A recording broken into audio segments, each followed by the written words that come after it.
नामक पति पत्नी रहते थे। कुमार सब्जियों को उगा के उन्हें बेचता था। उसी गांव की सरहदों में एक बड़े से पेड़ पर एक भयानक भूत रहती थी।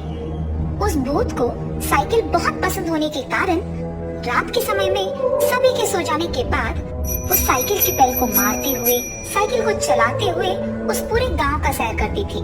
और सुबह होते ही वो भूत उस साइकिल को पेड़ के नीचे लगा के पेड़ के ऊपर जाकर सो जाती थी। ऐसे ही वो भूत हर रोज करती थी। इसी कारण उस गांव में कोई भी रात के समय में बाहर आने के लिए बहुत डर जाता था। एक दिन सुबह के समय में जब वो भूत साइकिल को नीचे लगाकर पेड़ के ऊपर जाकर सोने लगती है, तो कुमार उसकी सब्जियां लेके उसी तरफ से चलते हुए वापस घर जाता है और रास्ते में उस पेड़ के नीचे एक साइकिल को देखता है। अरे ये साइकिल किसका है? यहाँ तो कोई नहीं है। ऐसे वो चारों ओर देखता है पर कोई ना दिखाने देने पर वो सोच में पड़ जाता है। हाँ, ये साइकिल दिखने में बहुत अच्छा है और क्योंकि इसके आसपास कोई नहीं है, मैं इसे ले भी जाऊं तो किसी को पता नहीं चलेगा। और इतना ही नहीं, अब से मुझे सब्जी बेचने के लिए दूर दूर तक चल के जाने की कोई जरूरत नहीं है। इसी साइकिल पे मैं अपनी सब्जियों को ले जाके उन्हें आसानी से बेच दूंगा। ये सोचकर वो खुशी खुशी उस साइकिल को चलाते हुए उसके घर जाता है। इतने में सोते हुए भूत जाग जाती है और उसकी साइकिल को पेड़ के नीचे ना देख वो हैरान रह जाती है। अरे, इसी पेड़ के नीचे तो रखा था मैंने साइकिल को, अब तो यहाँ नहीं है। शायद कोई मेरे सोते समय में इस साइकिल को चुरा ले गया। कुछ भी करके मुझे जानना ही होगा कि मेरे साइकिल को कौन ले गया। और वो भूत उस गांव में जाकर उसकी साइकिल के लिए ढूंढने लगती है। इतने में उसे एक आदमी उसकी साइकिल को पकड़े हुए दिखता है। निर्मला, निर्मला जी आई। निर्मला, आज मैं सब्जियों को बेच के जब घर आ रहा था तो मुझे रास्ते में ये साइकिल मिला। देखो ये साइकिल कितना सुंदर है। सुनिए, आपकी ये आदत कब छूटेगी? जो भी रास्ते में मिलता है बस उठा के लेके आते हैं। कम से कम इस बार आप इस साइकिल को गांव के मुखिया को देकर आ जाएंगे, बस। निर्मला, मैंने ये साइकिल किसी से नहीं चुराया और इतना ही नहीं, इस साइकिल के मामले में तुम मुझसे कुछ नहीं कहोगे। ये मुझे मिला है तो ये मेरा ही होगा। ये कह के वो घर के अंदर चला जाता है। मेरी मन पसंद साइकिल को चुराने की इस आदमी की इतनी हिम्मत, और इतना ही नहीं, उसको उसकी गलती का एहसास होकर भी कह रहा है कि ये साइकिल उसका है। इसको तो मैं सबक सिखा के ही रहूंगी। ये फैसला करके वो भूत उसी के घर के पास रहने लगती है। अगली सुबह वो नींद से जागकर सब्जियां बेचने के लिए सब्जियों की टोकरी को साइकिल पे लगा के उस साइकिल को चलाते हुए जाते रहता है। इसने मेरी साइकिल को कैसे ले लिया? इसको चलाते वक्त ही मैं ऐसे डराऊंगी कि वो साइकिल को कभी छुएगा भी नहीं। उस भूत के उसको घूरने के कारण वो अचानक साइकिल के साथ हवा में तैरने लगता है। जमीन से ऊपर उठते हुए और सभी को छोटे बनते हुए देख कुमार आश्चर्यचकित हो जाता है। हाँ, ये क्या? मैं तो हवा में तैर रहा हूँ। बचाओ, कोई मुझे बचाओ! ऐसे जोर जोर से चिल्लाने लगता है। उसकी चीखें सुन जमीन पे चलते हुए सभी ऊपर की ओर देखते हैं और हवा में तैरते एक साइकिल और उस पे एक आदमी को देख वो आश्चर्यचकित हो जाते हैं। अरे वो देखो, एक आदमी हवा में साइकिल के साथ उड़ रहा है।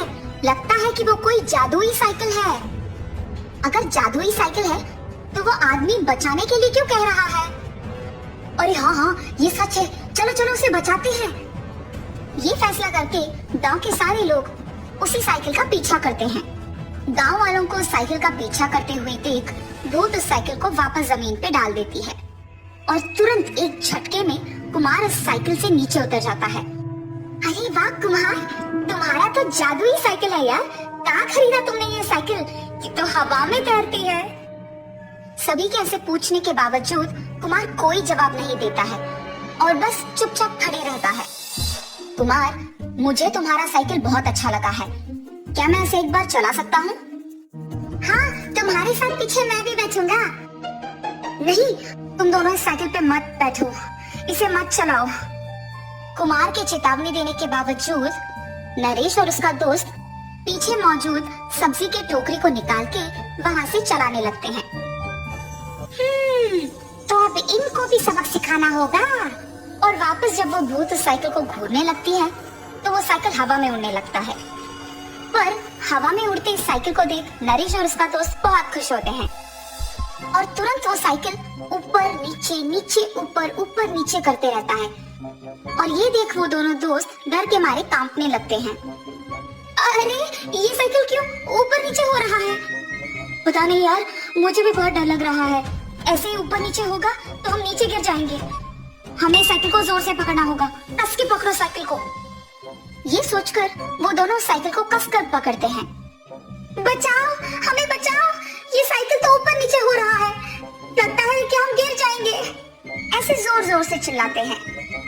नीचे मौजूद गांव वाले ये सब को देखकर बहुत डरने लगते हैं और साइकिल को ऊपर नीचे होते हुए देख उसके पीछे जाते हैं। वो साइकिल ऐसे ही ऊपर नीचे होते हुए आखिरकार उस गांव के सरहदों में रहे उस पेड़ के पास जाकर रुकती है। साइकिल के रुकते ही वो दोनों साइकिल उतर जाते हैं। हाय भगवान, शुक्र है कि हम दोनों सही सलामत हैं। उस आदमी के चेतावनी देने के बावजूद हमने इस साइकिल चढ़ा।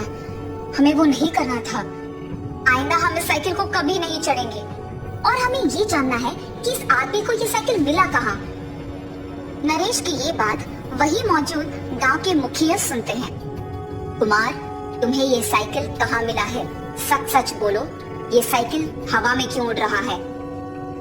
गांव के मुखिया के ऐसे पूछने पर कुम्हार उन्हें सब कुछ सच बता देता है। रात के समय में एक भयानक भूत साइकिल को चलाते हुए और बैल को मारते हुए सैर करती रहती है। शायद ये साइकिल उसी भूत का है, इसीलिए ये साइकिल हवा में उड़ रहा है और सभी को डरा रहा है। हाँ, ये साइकिल एक भयानक भूत का है। मुझे इस साइकिल को लाना ही नहीं था। इसे मैं जब से लाया हूँ एक पल का चैन भी नहीं है। आइंदा कभी ऐसे रास्ते पे मिले हुए चीजों को मैं घर नहीं लेके आऊंगा। मुझे माफ कीजिए साहब, इस साइकिल को मैं वहीं रख दूंगा जहाँ मुझे ये मिली है। ये कह के कुमार उस साइकिल को उसी पेड़ के नीचे लगा देता है। वहीं से गुजर रहे एक साधु जब इन सबको एक जगह इकट्ठे देखते हैं तो उनकी बातें सुनते हैं। तुम लोगों को उस भूत की फिक्र करने की कोई जरूरत नहीं है और उस साइकिल को भी यहाँ से ले जा सकते हो। साधु की इन बातों को सुन के भूत को बहुत गुस्सा आता है और वो गुस्से में उनके पास जाती है। तुम होती कौन हो मेरे साइकिल के बारे में बात करने वाले? तब वो साधु उनकी शक्तियों से उस भूत को एक पेड़ के रूप में बदल देते हैं। भूत को पेड़ के रूप में बदलते हुए देख गांव वाले सारे खुश हो जाते हैं और तब से आराम से जीने लगते हैं।